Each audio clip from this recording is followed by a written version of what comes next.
Bueno, lo prometido, está con nosotros Luciano Laspina, diputado nacional de Cambiemos, el presidente de la Comisión de Presupuesto y Hacienda, a donde ya está el proyecto de doble indemnización y bueno, ahora nos va a contar cuándo lo van a tratar. Bienvenido, Luciano. Buenas noches, gracias por recibirme. Bueno, ¿cuándo su comisión, que es clave, porque eso permitiría habilitar ya el tratamiento en el recinto, cuándo van a tratar este proyecto tan polémico, ¿no?, que ha generado tanta discusión? Sí, la agenda de la comisión es el próximo martes 3, tratar la devolución del IVA a la canasta básica para jubilados y beneficiarios de programas sociales, que es nuestra prioridad ahora, darle una mano a los sectores más vulnerables de la sociedad, y me imagino que de ahí en más nos pondremos a trabajar en estas leyes. Creo que hay que considerar un abanico de leyes que se han presentado, esta ley antidespidos, que para nosotros es un buen título, pero una pésima idea, y otros proyectos más propositivos que tienen que ver con incentivar la creación de empleo.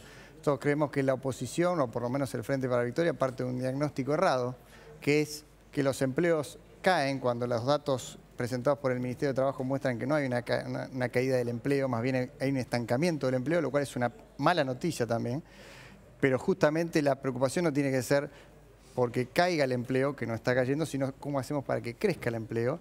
Y en eso hay varios proyectos presentados, entre ellos algunos del diputado Sergio Massa, el diputado Marco Labaña, que van en la dirección correcta, en línea con lo que presentó el presidente Macri esta semana, ya no recuerdo si fue esta semana o la otra, el proyecto de primer empleo. Así que tenemos mucho para trabajar y yo creo la convicción de que vamos a poder convencer a la oposición de que ese camino de las provisiones y los cepos no han servido nunca en la Argentina, y no creo que esta sea una excepción.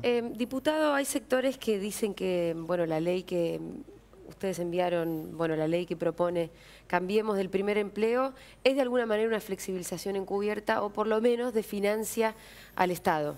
No, primero no. ¿Cómo se resuelve esa parte, no? Sí. La de los aportes que se van a dejar de hacer, ¿quién los va a hacer? No, es una muy buena pregunta. Primero, no es una flexibilización encubierta porque no cambia en nada las condiciones y los derechos laborales. Lo único que hace es abaratar el costo laboral para generar un incentivo al empleador. Es un incentivo que va desapareciendo en el tiempo y, yendo a tu pregunta, justamente está previsto en la ley que el Tesoro se hace cargo de esos aportes que se pierden para no desfinanciar al ANSES, de forma tal de que ni el trabajador pierda su jubilación y se desfinancie en el corto plazo la seguridad social. Así que eso está previsto.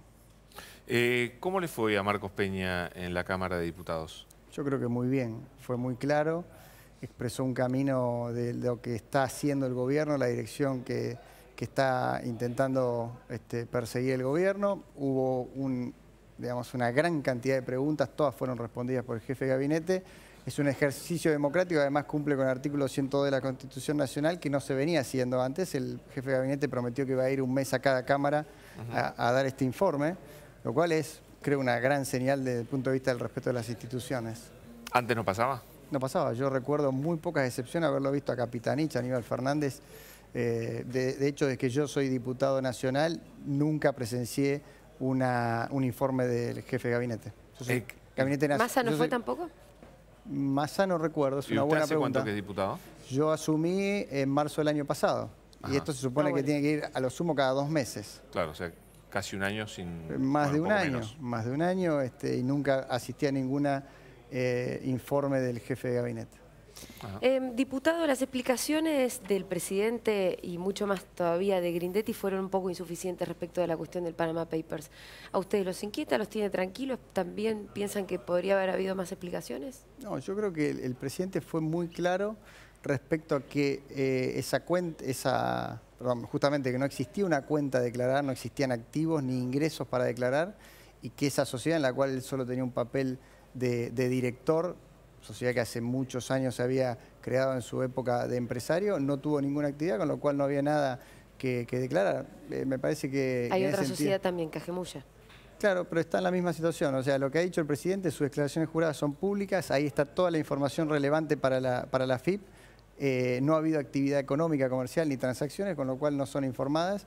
No hay ningún incumplimiento, tampoco un ocultamiento, porque no hay ninguna obligación de informar actividades que no se realizaron, digamos, ¿no? Como serían las actividades comerciales que uno debe reportar en el exterior si las realiza. Así que no, estamos muy tranquilos, el presidente también, y creemos que la sociedad nos ha creído.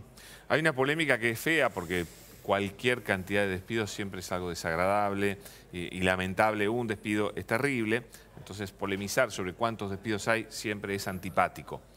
Pero, ¿cuántos despidos hay? Igual, a mí me parece importante saber el número, ¿no? ¿Cuántos despidos hay?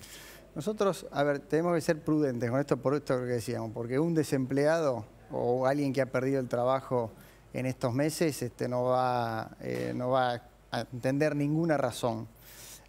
Lo que nosotros vemos, y estas son las cifras, es que cuando uno compara febrero de este año contra febrero del año pasado, el empleo creció 0,5% interanual. ¿Es una buena noticia? No, porque la población crece a más del 1% anual, con lo cual estamos creando muy poco empleo.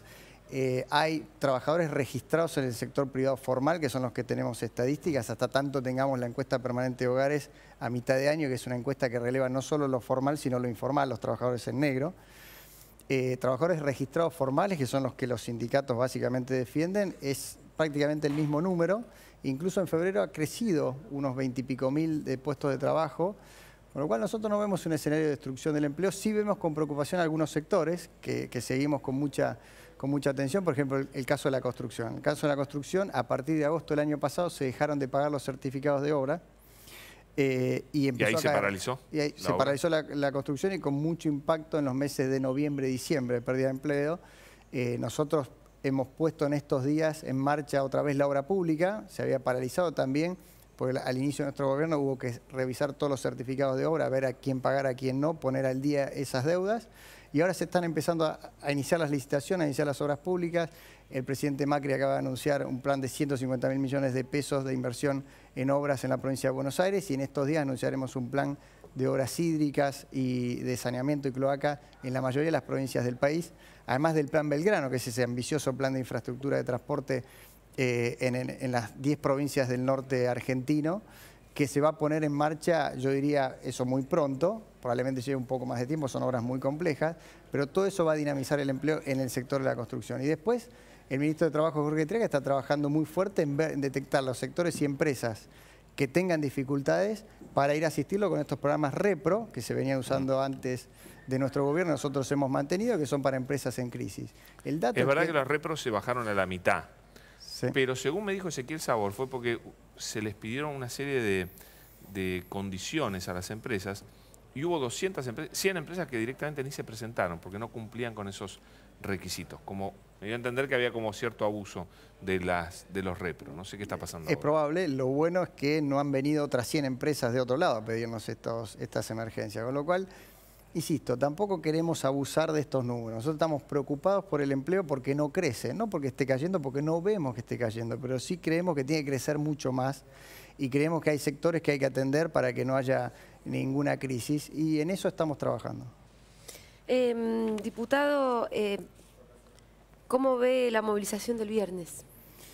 Bueno, la vemos como una reacción, o si ustedes quieren, una acción de las centrales obreras que es absolutamente legítima. Los sindicalistas tienen derecho a reclamar, a pedir, vienen reclamando por el impuesto a las ganancias, a pesar de que el gobierno ha hecho un enorme esfuerzo con la suba del mínimo no imponible, que ha dejado a más del 90% de los trabajadores fuera del alcance del impuesto a las ganancias. Sabemos que hay un pedido de modificar las escalas del impuesto a las ganancias, que hace años que no se modifican, y hay un compromiso por parte de nuestro gobierno de tratarlo durante este año en el Parlamento, así que lo vamos a hacer. Y claramente hay reclamos salariales, hay reclamos por algunos despidos puntuales. Hoy escuchaba a un sindicalista que está marchando ahí, creo que era un sindicalista del petróleo, muy indignado por toda la cuestión laboral, y cuando le pregunta al periodista cómo está su sector, dice, no, en mi sector no tengo ningún despido. Y eso que el sector del petróleo es un sector complicado. Se anunciaron 2.000 despidos para YPF, ¿no? No, pero no, eso está desmentido. Vos sabés que hay que chequear bien esa información. Yo no es cierto. Yo se la escuché a Roberti, ¿eh? No. Roberti es el titular del Sindicato de Petróleo Privado, ¿no? La información que yo tengo es que no es cierto, y hoy escuchaba justamente al sindicalista del petróleo diciendo que hay algunas rotaciones en algunos sectores y el resto del empleo no hay problema. Entonces, yo creo que no hay que sembrar el pánico entre la opinión pública pensando que va a perder o que hay problemas con el empleo cuando no lo hay. Pero volviendo a lo de la CGT, me parece que está bien lo que están haciendo los trabajadores. La agenda de los trabajadores es la agenda del gobierno. Lo que pasa es que nosotros tenemos algunas prioridades que no siempre coinciden. Nosotros preferimos avanzar muy fuerte en el plan social, ahora destinar recursos ahí, ahora en la devolución del IVA, y probablemente después tratemos también el impuesto a la ganancia. para empezar esa discusión. Sí creemos que hay que tener un diagnóstico correcto de lo que pasa en el mercado laboral para no pifiarle con las leyes. Volviendo sobre la ley de doble indemnización, hoy discutí con Caló. Caló lo que decía era, Antonio Caló, hablando sobre la UOM, él decía, la ley debe considerar igual a un trabajador que viene despedido de una pyme que a un trabajador despedido de Techint, por ejemplo, por nombrar una gran empresa. Yo discutía, le decía, no, a mí me parece que eso no es justo, porque las pymes tienen una realidad completamente diferente a la que tiene Techint.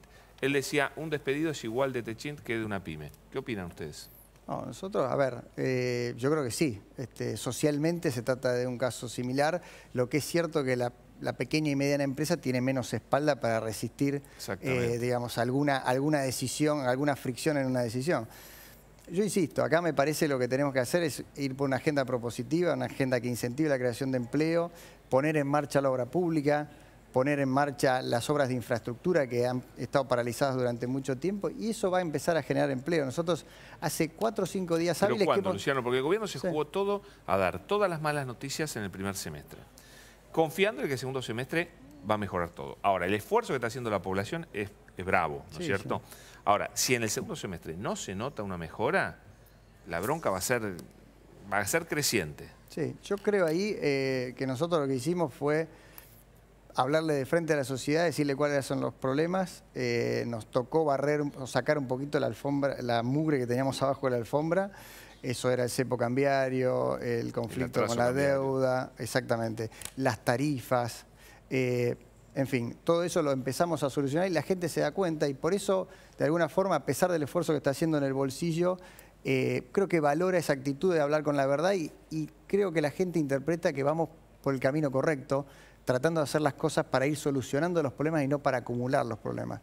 Y me parece que te decía recién, hace 4 o 5 días hábiles que salimos del default, Argentina ha recuperado el crédito, es un nuevo escenario, ya solucionamos el cepo cambiario, le sacamos las retenciones que agaban las economías regionales. Creo que vamos camino a recuperar el crédito de largo plazo en la Argentina, porque la normalización de la deuda va a permitir eso. Estamos poniendo en marcha las obras de infraestructura que el país necesita. No puede salir mal. Digamos, no es una cuestión de fe. Si hacemos las cosas bien, como si vos haces las cosas bien en tu casa, generalmente las cosas salen bien. Yo creo que este gobierno tiene esa actitud de ir solucionando los problemas de a poco y sabiendo que, bueno, que a veces puede ser en el corto plazo un sacrificio, pero que vale la pena. Hay algo, Luciano, que se instaló muy fuerte, mucha gente lo ha repetido. Quiero saber si usted considera que eso es verdad y qué argumentos tiene para decir que no es verdad.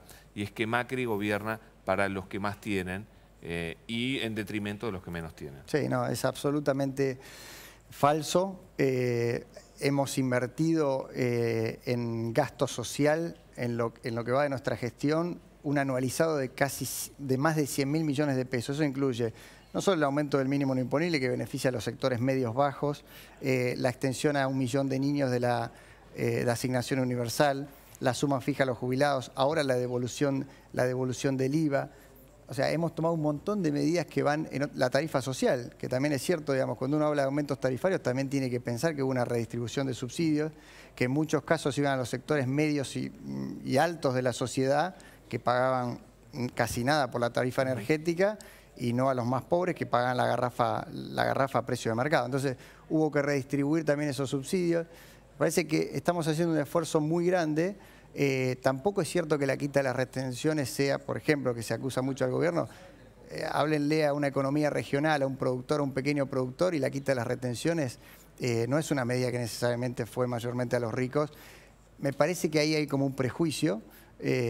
Y bueno, el gobierno va a tratar de mostrarlo con los hechos. Lo que estamos haciendo con devolución de IVA es tremendo. De hecho, la oposición está sorprendida por lo que hicimos. Le estamos entregando a los beneficiarios de la AUH 2.5 AUH más por año. 2.5 AUH más por año, que es la cuenta que probablemente va a salir estos días en los diarios. 14 meses y medio, digamos. Exactamente. A los jubilados que les pega menos esta devolución del IVA es casi un sueldo más por año cuando acumulás todos los beneficios que van a tener la tarjeta.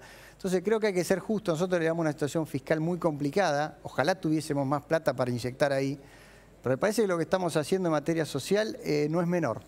Insisto, en el caso de la UH estamos dándole 2.5 asignaciones más por año de lo que venían recibiendo. Me parece que es un esfuerzo que hay que valorar. Un gusto conocerlo, diputado. Gracias por la invitación.